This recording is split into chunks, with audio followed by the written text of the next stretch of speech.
más de 20 años, un puñado de empleados de las Fuerzas Aéreas norteamericanas ha vivido bajo las repercusiones de un hecho que tuvo lugar en el bosque de Rendlesham, cerca de la base de Suffolk, Inglaterra. Ellos aseguran que en 1980, durante 2 noches, experimentaron un encuentro muy cercano con un objeto no identificado. Su relato hace que el suceso de Rendlesham sea uno de los más detallados y mejor documentados hasta la fecha. Estos testigos también afirman que el gobierno abrió una investigación y después intentó taparla. Este suceso tiene espeluznantes similitudes con un avistamiento producido casi 33 años antes, cuando una supuesta nave extraterrestre se estrelló cerca de una base militar de Roswell, Nuevo México.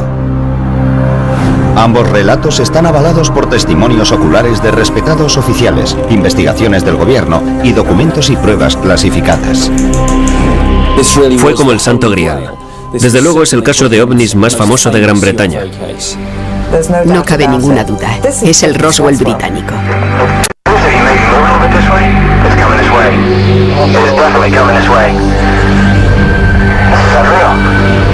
¿Qué fue lo que realmente sucedió en el bosque que rodea las bases aéreas de Woodbridge Bentwaters en diciembre de 1980?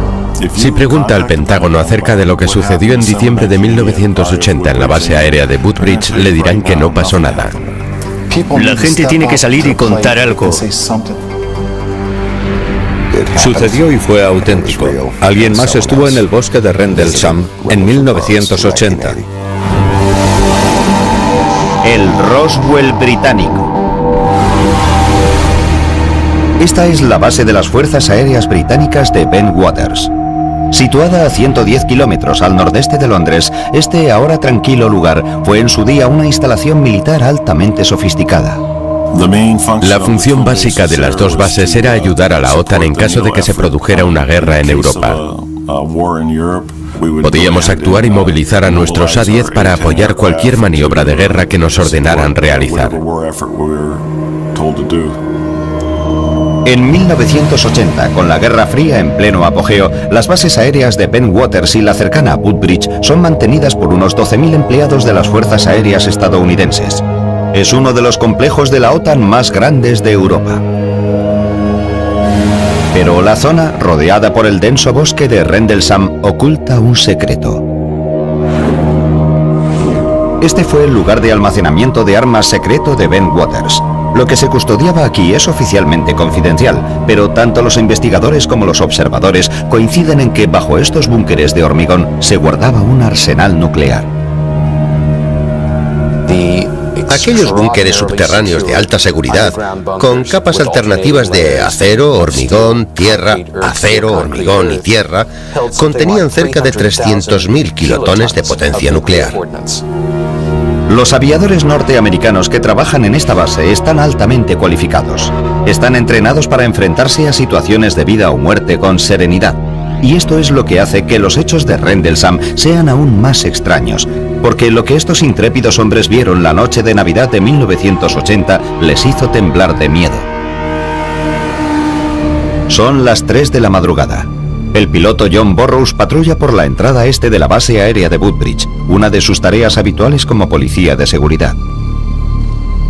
Seguridad se encargaba de las pistas, el almacenamiento de armas y cosas así. Controlábamos la entrada a la base. Este joven de 20 años de edad lleva casi 2 en las Fuerzas Aéreas y ha estado destinado en Bentwaters durante casi año y medio. Hoy apenas hay mucho más que contemplar que las estrellas en el cielo. Hacía bastante frío. La noche estaba muy despejada, apenas había nubes, pero sí había un poco de niebla. Mientras camina, Bud, su superior, se acerca en un vehículo. Me siguió un trecho y me dijo que diéramos una vuelta. Los hombres se dirigen hacia el bosque de Rendlesham. De pronto, el sargento Stephens observa una extraña luz entre los árboles, lejos de la carretera. Y dijo, vaya, ¿es eso normal? Yo miré hacia afuera y había un resplandor muy curioso en el bosque. Le dije, no, eso no es normal. Burroughs no las tiene todas consigo. Teníamos una sensación de peligro, de que algo no iba bien. Había diferentes luces de colores que parpadeaban intermitentemente. Alarmados, los hombres regresan apresuradamente a la base para llamar a la sala de control desde un teléfono seguro. no quieren transmitir esta información por sus emisoras de radio. Ante la insistencia de Burrows, la llamada es trasladada al control central de seguridad de la base. El comandante que está al mando envía al sargento Jim Peniston, de 26 años, al lugar. Peniston es policía de seguridad de las Fuerzas Aéreas desde hace 7 años. Me dijeron que tenía que acudir a la entrada sur porque había un problema. Yo pregunté qué tipo de problema y él me dijo, prefiero que el vigilante que está allí se lo cuente. Y yo respondí, bueno, ¿no puede esperar? No, tiene que ir allí inmediatamente. En pocos minutos, Peniston y su chofer llegan a la entrada este. Burrows y Stephens dirigen su atención hacia el bosque. Vi unas luces multicolores, amarillas y rojas. Estarían a unos 200 o 300 metros. A simple vista parecía que se había estrellado un avión. Ese color tiene el titanio y el carburante cuando arden. Peniston vuelve a llamar a Seguridad Central y obtiene permiso para investigar un posible accidente de aviación. Si se trataba de un accidente, podíamos acudir a prestar ayuda y establecer un cordón de seguridad. Siguiendo el procedimiento habitual, el sargento Peniston intenta recopilar toda la información de Bud Stephens. Yo le pregunté, bueno, ¿has oído cómo se ha estrellado, Bud? Y él me dijo, no, no se ha estrellado, ha aterrizado. Stephens está demasiado asustado para colaborar en la investigación. Regresa a su puesto mientras Burrows y Peniston continúan sin él. Poco después, salen rápidamente con el chofer y se dirigen hacia la misteriosa luz. Cuando la espesura les impide avanzar con el vehículo, Burrows y Peniston siguen a pie. Caminan unos 50 metros y perciben fuertes interferencias en sus radios. Cuanto más nos adentrábamos en el bosque, más interferencias había y más nos costaba mantener el contacto. De pronto, el sargento Peniston nota una descarga eléctrica en el aire. No era la primera vez que estaba en una situación apurada y ya conocía esa sensación de adrenalina. Pero esto era algo diferente. Se notaba en la ropa, en la cara, en el pelo. Cuanto más se acercan a la luz, menos parece un accidente. No olía a humo. Estaba demasiado tranquilo. Tan solo parecía una bola de luz. Llegamos hasta un claro del bosque y allí estaba. Era como una luz brillante que iluminaba toda la zona. Era casi cegadora.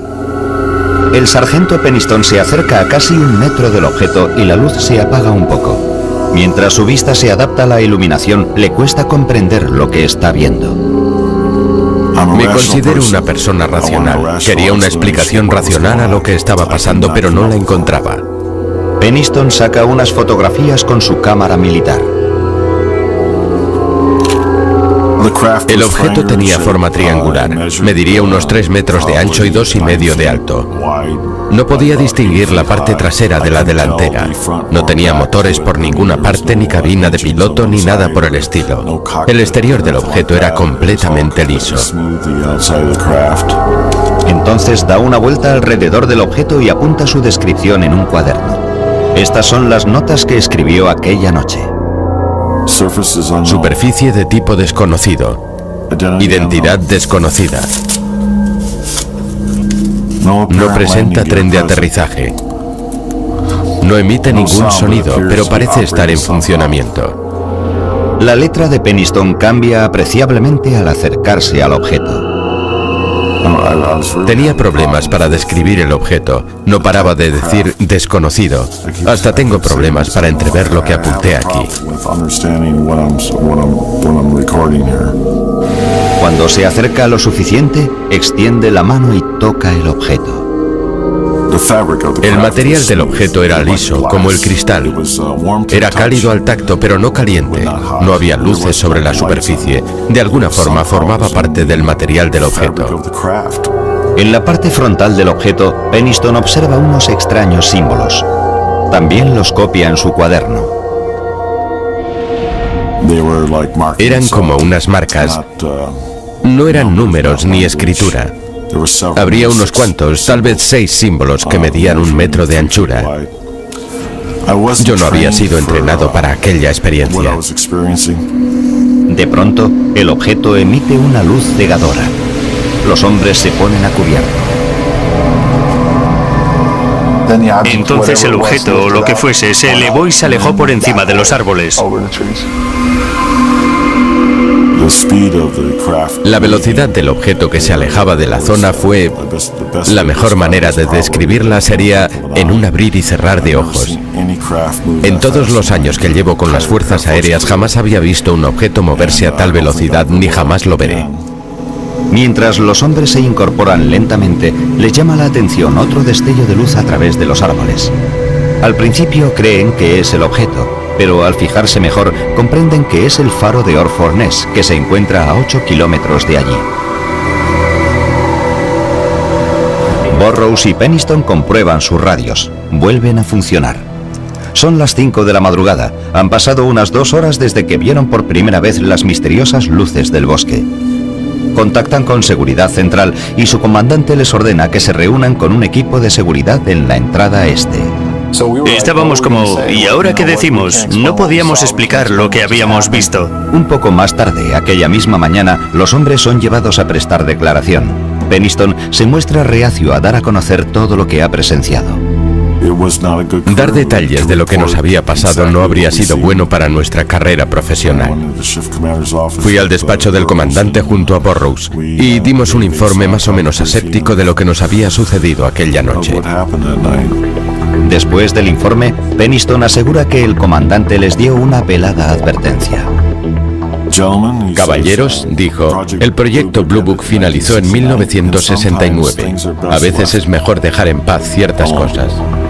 Proyecto Blue Book era el nombre en clave de una polémica unidad de investigación sobre ovnis de las Fuerzas Aéreas de los Estados Unidos. Antes de ser disuelta, su objetivo era averiguar si los ovnis eran una posible amenaza para la seguridad nacional. Pese a las advertencias de su comandante, el sargento Penniston no puede quitarse de la cabeza aquel extraño encuentro. Volví a mi casa y no pude pegar ojo. Me quedé sentado en el salón durante 2 o 3 horas y al final pensé, tengo que volver allá. Regresa al lugar provisto de una cantidad de yeso blanco. Su idea consiste en tomar moldes de cualquier rastro dejado por el objeto. No estaba dispuesto a marcharme de allí sin obtener respuesta. Quería algo tangible. Detecta 3 huellas circulares en posición simétrica sobre el terreno. Tienen varios centímetros de profundidad y están a 3 metros de distancia. La distancia de separación entre las huellas era idéntica. Tendrían entre 5 y 7 centímetros de grosor. Estos son los moldes elaborados por Penniston un día después de los hechos. Está convencido de que son las marcas dejadas por el objeto al aterrizar sobre el terreno. Decide no mostrárselas a sus superiores. Junto con sus anotaciones y el carrete de fotos, el sargento dispone de 3 moldes de yeso para avalar su relato. Pero las pruebas físicas de Penniston no resuelven el misterio de Rendlesham. Tan solo 2 noches después, el ovni regresa. Esta vez, el comandante adjunto de la base realiza un informe espeluznante sobre su propio encuentro.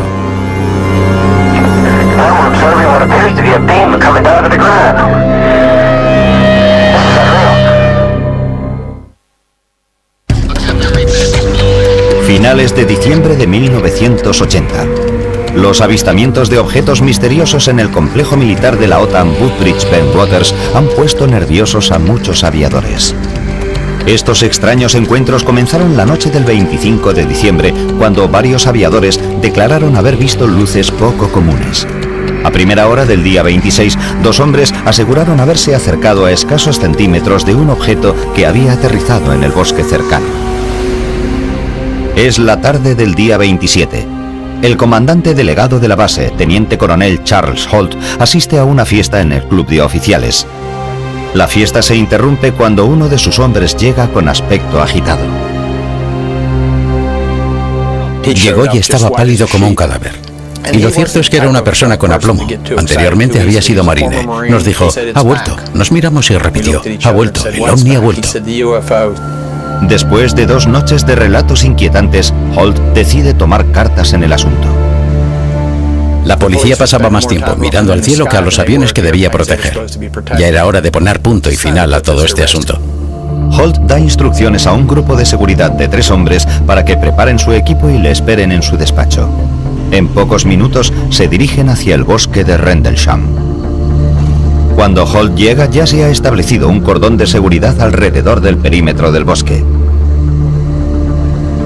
Holt es informado de la situación y se le comunica que el ovni ya no es visible, pero los hombres perciben extrañas interferencias en sus linternas de alta potencia.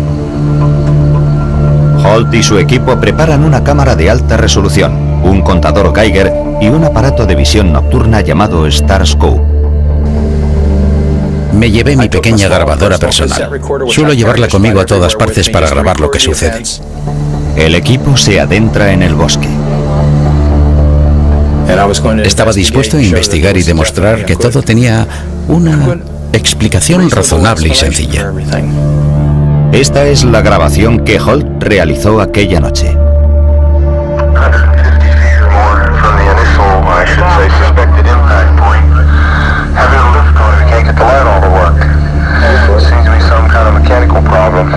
Aparte de los problemas con las linternas, el equipo de Holt se tropieza con el mismo tipo de interferencias de radio percibidas por Burroughs y Penniston la noche anterior.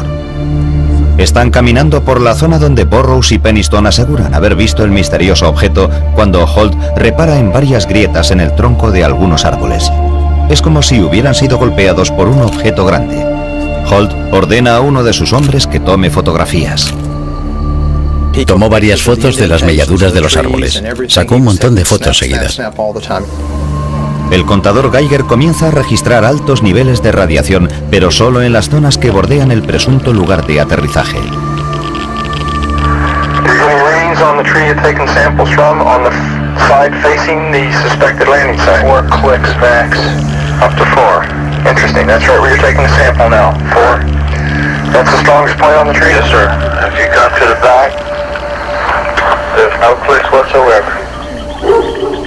De pronto, unos sonidos hacen vibrar el bosque.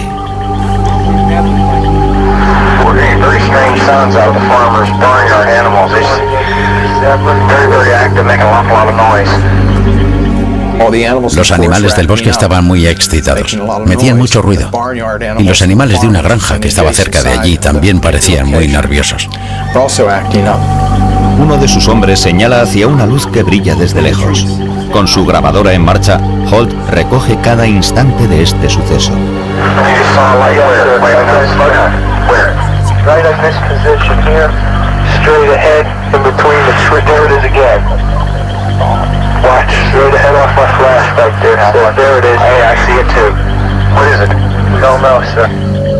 Vimos un objeto rojo y brillante. Parecía un ojo. Sería la mejor descripción. Era rojo brillante y tenía un centro oscuro. Parecía estar parpadeando.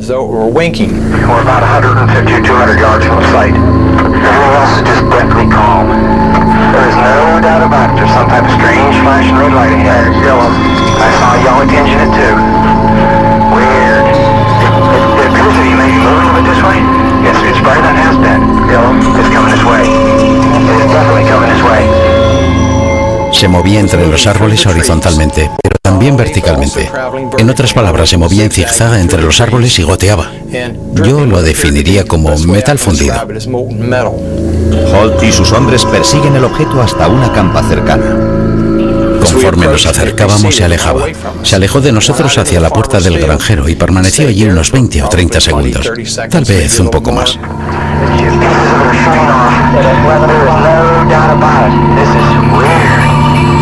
De repente explotó silenciosamente en multitud de objetos blancos, de modo que nos acercamos a la huerta y buscamos sobre el terreno marcas de quemaduras o pruebas, o cualquier cosa procedente del objeto. Los hombres no encuentran nada. Desde lo alto, el objeto da un repentino giro. Se acercó a nosotros a una velocidad altísima.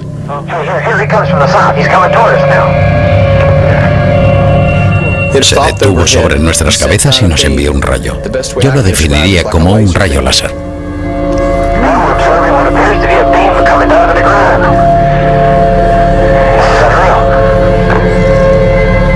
En cuanto a diámetro, era un rayo estable.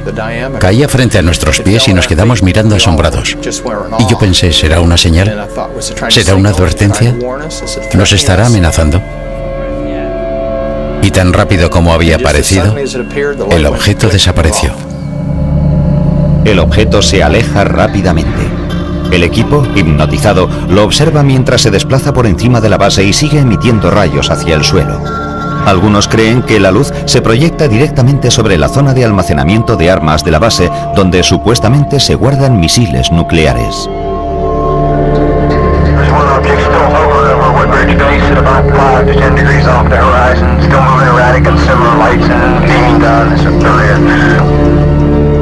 En este momento la cinta de la grabadora se acaba. El objeto sigue volando en la distancia, pero Holt y su equipo no saben qué hacer. No existe un protocolo para lo que acaban de presenciar. Desconcertados y cansados, los hombres regresan a la base. El aviador John Burroughs, que había visto el ovni 2 noches antes, llega al lugar junto con el sargento Adrián Bustinza. A Burroughs le preocupa el comportamiento de los hombres que regresan del bosque. Se sentían extraños, no lo sabría decir. Estaban alterados. Tras una breve conversación, Burroughs descubre una luz azulada que brilla en la misma zona que Halt acaba de examinar.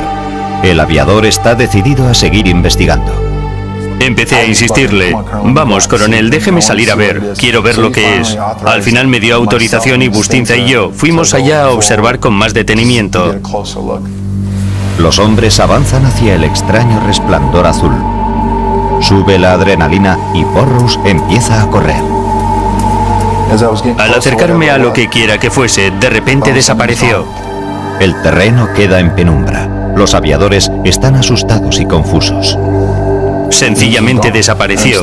Yo me quedé en medio del campo, no había nada. Burroughs se dirige a Bustinza con incredulidad. Me dice: ¿qué le ha pasado? Y yo: no sé de qué me habla. Y él: usted estaba como envuelto en la luz.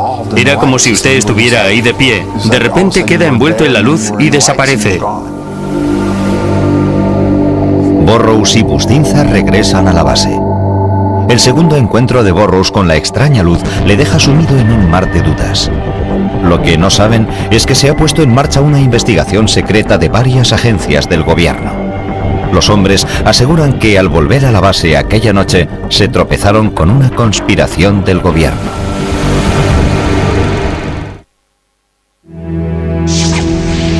Enero de 1981. En las bases aéreas de Woodbridge Ben Waters, al este de Inglaterra, se disparan los rumores tras el misterioso avistamiento de ovnis por parte del personal militar norteamericano destacado allí. Muchos de ellos llevaban años de servicio, eran testigos muy bien entrenados, no es que hubieran aparecido la víspera así como así. La consiguiente investigación militar sigue siendo motivo de polémica hoy en día. Aquellos que aseguraron haber visto el ovni creen que los militares estaban más interesados en controlar el daño que en saber la verdad. Lo que hizo nuestro gobierno a estas personas por mantener la discreción es vergonzoso. Según estos aviadores, pronto se convirtieron en parte involuntaria de una coartada del gobierno. Al principio, la investigación se realiza siguiendo el procedimiento militar habitual. El comandante delegado de la base, Charles Holt, que también fue testigo, comienza a tomar declaración a los hombres que aseguraron haber visto el objeto. No tenía otra opción. No podía pasarlo por alto. Había demasiados testigos y demasiada gente en diferentes lugares. John Burroughs, que vio el ovni las 2 noches, asegura que su entrevista no deja lugar a dudas. Tomó nuestras declaraciones, las miró y dijo: esto es una locura. No hay explicación para lo que ha sucedido. Y en eso quedó. Otros, como el sargento Jim Penniston, dicen que después de su reunión con Holt comenzó otro largo e inquietante proceso. 2 semanas después de su entrevista inicial, Penniston es convocado para prestar otra declaración. Esta vez ante un grupo de investigadores de alto nivel, el OIE. El OIE es la Oficina de Investigaciones Especiales, o por decirlo de otra manera, la policía secreta. Están ahí para controlar las fuerzas aéreas norteamericanas. Pueden entrar en el despacho de un general e incluso arrestarlo. Tanto es el poder que tienen. Cuando Penniston entra en la sala, el ambiente es hostil. Comienza a declarar y muestra a los investigadores los bocetos y anotaciones de su encuentro. Según Penniston, el resto de la entrevista fue turbio. Al día de hoy, le cuesta recordar con exactitud las tácticas que utilizó el OIE para sacarle la información. Tomaron medidas extraordinarias para asegurarse de que estaba diciendo la verdad. Me pusieron pentotal sódico. Estoy seguro de que se lo permití.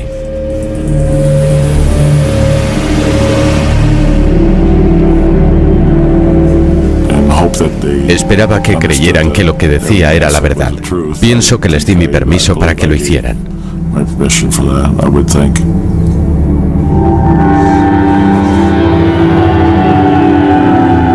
Para Peniston, la investigación militar emprende un giro más siniestro cuando convocan a más hombres para ser interrogados.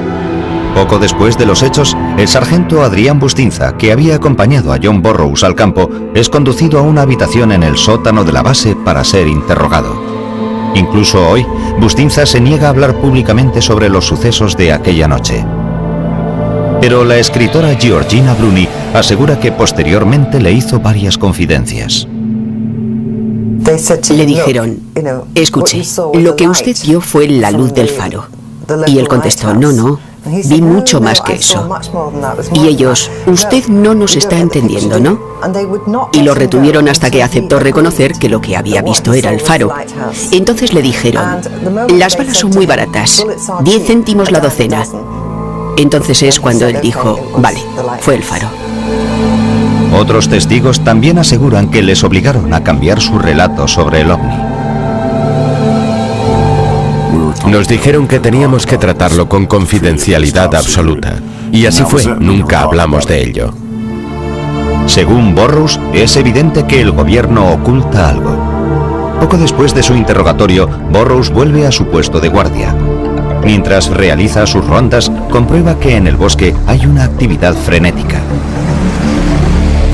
De Woodbridge salían vehículos hacia el bosque. Había helicópteros sobrevolando la zona. Algo estaba pasando allí. Lo que era exactamente no lo sé. El comandante delegado de la base, Charles Holt, también está al tanto de las actividades ocultas de la base. Me enteré por algunas personas que al día siguiente había llegado un avión lleno de gente y que se habían dedicado a investigar a fondo. Peniston y Holt aseguran que tomaron fotografías del misterioso objeto, pero cuando las imágenes vuelven del laboratorio, están veladas. La mayoría de las fotos estaban veladas. Me pareció muy extraño. Lo que yo creo es que velaron intencionadamente las fotos que hice. Estoy convencido. Incluso el teniente coronel Holt, el testigo de mayor rango, cree que los militares le ocultan algo. A medida que prosigue la investigación, le solicitan que redacte a máquina un informe basado en sus entrevistas con los demás testigos y lo entregue a sus superiores. Holt cree que este documento será compartido con el gobierno británico. Holt hace lo que le ordenan y entrega un informe bajo el título Luces inexplicables. Escribe: los individuos informaron haber visto un extraño objeto brillante en el bosque. El objeto fue descrito como de apariencia metálica y de forma triangular. No es un informe definitivo. Muchos de los detalles faltan o son incorrectos y las descripciones a veces son vagas.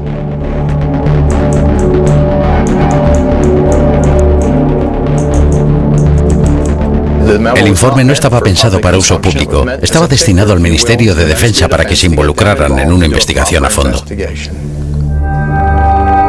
Sus superiores archivan el informe y las extrañas luces ya no vuelven nunca más a la base. Los rumores sobre la nave extraterrestre acaban diluyéndose.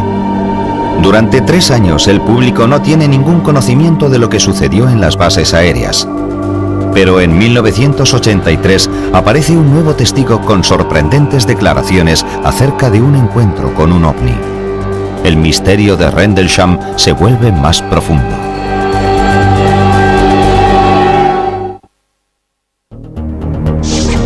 ...2 de octubre de 1983.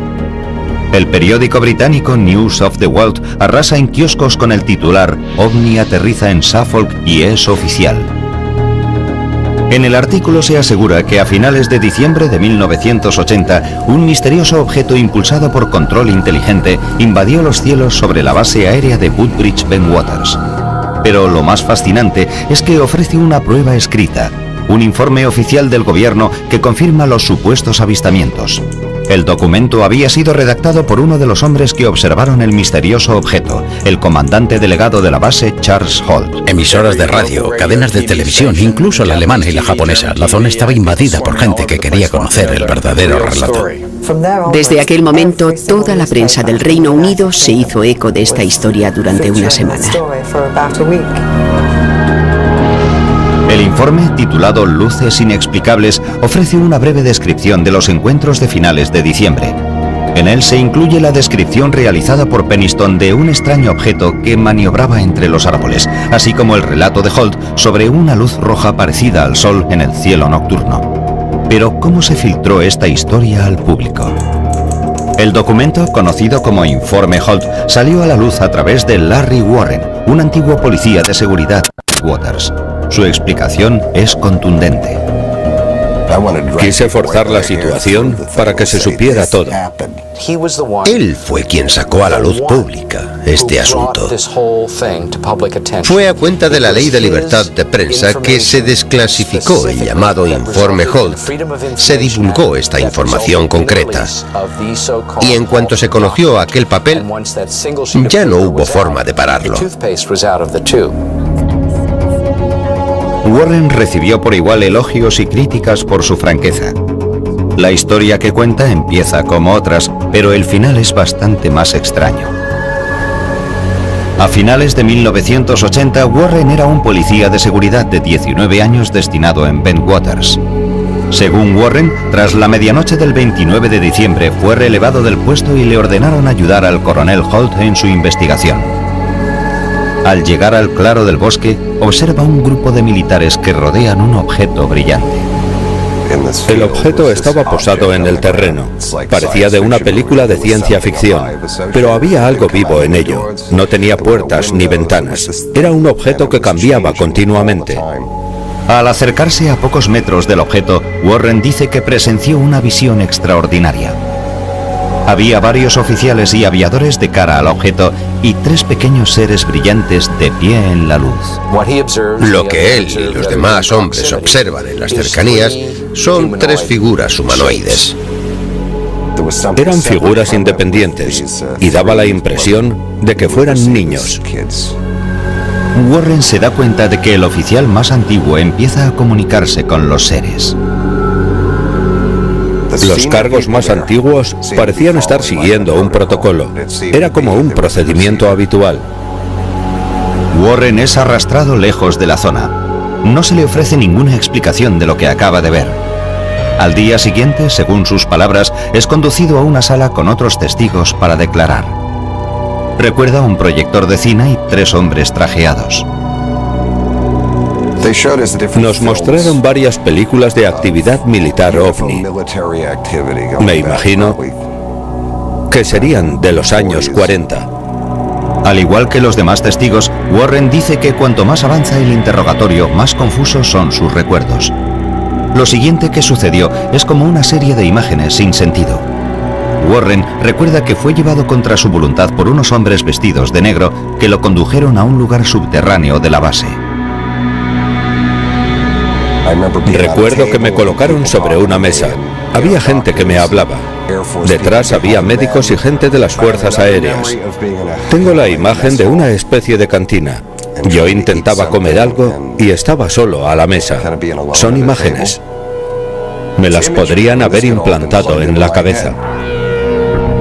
Warren dice no saber si sus recuerdos son verdaderos o si aquellas imágenes le fueron implantadas por investigadores militares para confundirlo y distraerle de lo que realmente sucedió. Tras conocerse los sucesos de Rendlesham, las acusaciones de Warren ponen furiosos a otros testigos. Estos aviadores y oficiales exigen saber la verdad, pero el relato de Warren tiene muy poca coherencia. Todo esto nos sentó mal. Son unos hechos que realmente sucedieron, pero lo que él describió no se ajustaba a la realidad. Divulgar este tipo de detalles extremos era injusto respecto a la gente que estaba involucrada. Parte de estos hechos sí se corresponden con el relato de otros testigos presenciales. Warren, al igual que Charles Holt y Jim Pennington, recuerda haber visto un objeto reluciente en un claro del bosque de Rendlesham después de las Navidades de 1980. Pero Larry Warren es el único aviador que asegura haber visto formas de vida alienígenas. Otro problema que presenta la versión de Warren es que nadie recuerda haberle visto en el bosque la noche en cuestión. Nadie recuerda que estuviera allí aquella noche, ninguno. He hablado con todos los que tomaron parte, incluso los que se mantuvieron al margen, y nadie recuerda haber visto a Warren en ningún lugar, salvo en la base, entrenando. Warren se mantiene firme en sus convicciones. Jamás me ha importado mi papel en todo esto. Nunca he representado intencionadamente nada, ni he mentido, ni he intentado obtener algo de forma injusta. Las contradicciones que rodean el caso Rendlesham han sido frustrantes para los investigadores de ovnis. Hay muchos testigos fiables, pilotos entrenados para ser buenos observadores y permanecer tranquilos en situaciones extremas, pero las discrepancias entre sus versiones son demasiado llamativas. En los años siguientes, los investigadores luchan por desentrañar el misterio. En 2002, unos documentos desclasificados del gobierno arrojan nueva luz sobre aquellos misteriosos sucesos del bosque de Rendlesham.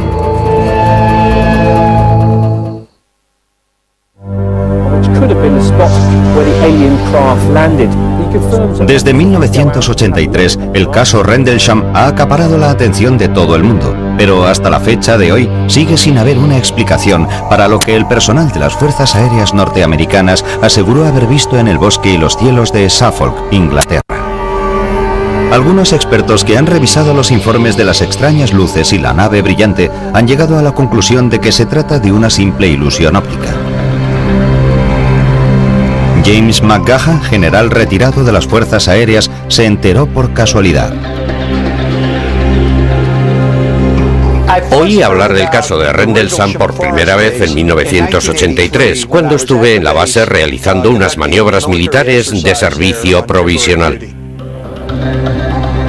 En su recorrido descubre que a 8 kilómetros de las bases, a orillas del Mar del Norte, se encuentra el faro de Orford Ness. McGaha cree que los testigos confundieron este faro con un ovni. En una noche fría y oscura de diciembre, el faro proyecta su luz a través de los árboles. Este brillante foco de luz se cuela entre los árboles y puede producir efectos ópticos muy curiosos. La luz se dispersa por los árboles. John Burroughs sí menciona el faro en su primera declaración ante sus superiores. En el informe dice que una vez desaparecidas las misteriosas luces, pensó que el faro era otro objeto, pero rápidamente se dio cuenta de su error. Quiero dejar algo bien claro. Por mucho que alguien quiera distorsionarlo, si se lee el informe, sobre todo el mío, se hace una distinción entre lo que vimos al principio y la luz del faro que vimos posteriormente. En ningún momento de mi declaración pone que creímos que la luz del faro era el objeto. He hecho una exhaustiva investigación en torno a este faro. Podríamos pasar horas discutiéndolo, pero es imposible que la luz de un faro viaje 8 kilómetros entre los árboles y lance rayos sobre el suelo.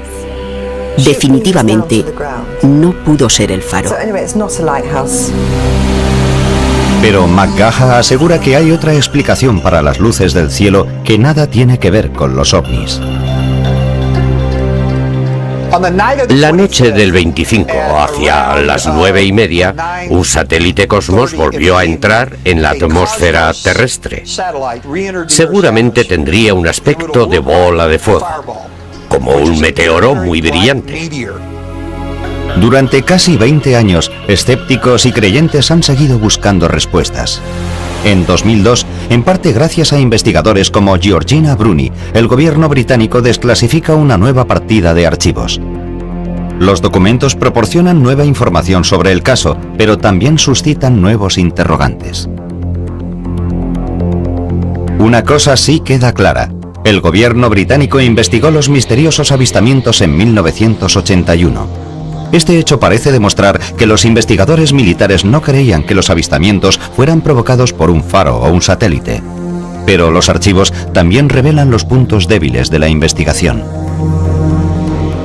Descubrimos que parte de las instalaciones de radar eran defectuosas. Las cámaras no funcionaron la noche en cuestión o tuvieron un problema y no había película. Entonces los investigadores basaron sus pesquisas en el informe escrito original del teniente coronel Charles Holt. En su documento declara que el primer suceso ocurrió el 27 de diciembre, pero en realidad los avistamientos empezaron el 25 de diciembre. El error de Holt ha provocado que los investigadores examinaran las noches equivocadas durante 20 años. Para Nick Pope, oficial del Ministerio de Defensa, es una revelación frustrante. Posiblemente se trataba del suceso ovni más importante que había tenido lugar jamás en suelo británico. Pero no solo las fechas estaban mal, se había perdido un tiempo precioso. Por otra parte, se han apartado muchos de los archivos desclasificados en 2002. Los investigadores confían en que los gobiernos británico y estadounidense faciliten más información, incluyendo las fotografías sacadas por el personal de las Fuerzas Aéreas la noche de los avistamientos. Estas son las únicas imágenes que quedan de la investigación. Muestran a las autoridades examinando el supuesto lugar de aterrizaje, pero no hay rastro de objetos extraños. La postura oficial de las Fuerzas Aéreas norteamericanas es que los sucesos no suponen una amenaza para la seguridad nacional. Para muchos, esta afirmación no es cierta. En la base se guardaban armas nucleares. Los informes de naves no identificadas tendrían que haber despertado la alarma entre los militares. Hubo algunos objetos que sobrevolaron la zona de almacenamiento de armas y proyectaron luces sobre el terreno. ¿Eso no es importante para defensa? Los escépticos se hacen la misma pregunta, pero en sus mentes retumba la respuesta de los militares. Los ovnis no visitaron el bosque de Rendlesham. Esto sucedió durante la Guerra Fría. Hay que comprender que la seguridad en las bases era bastante estricta. Cualquier cosa que pudiera suceder cerca de la línea de vuelo, donde se mantenían aeronaves de enorme valor táctico y económico, o en zonas de almacenamiento de armas, habría desencadenado una reacción inmediata en toda la base. Todo el mundo se habría levantado para responder a algo así, y desde luego eso no sucedió. Incluso Charles Holt, el comandante delegado, se siente frustrado en su búsqueda de respuestas.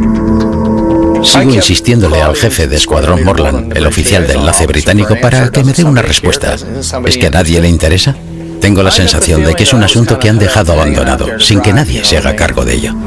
A pesar de que ellos siguen presionando al gobierno para que facilite más información, algunos investigadores creen que los archivos que faltan y los primeros errores cometidos en la investigación militar pueden hacer que el misterio de Rendlesham permanezca sin resolver. Esto es así en cualquier investigación. Si no se aprovechan las primeras 24 horas para recabar toda la información, las posibilidades de éxito se reducen rápidamente. El problema del incidente de Rendlesham es que se produjo durante el periodo navideño. Buena parte del personal de la base estaba de vacaciones. Creo que hubo un vacío en la toma de decisión. Para los hombres involucrados en el caso Rendlesham, la información recientemente desclasificada no es suficiente para dar carpetazo al asunto. Por ahora, poseen las escasas y misteriosas pruebas que quedan de su extraño descubrimiento. Los moldes y dibujos de Peniston, la grabación de Holt,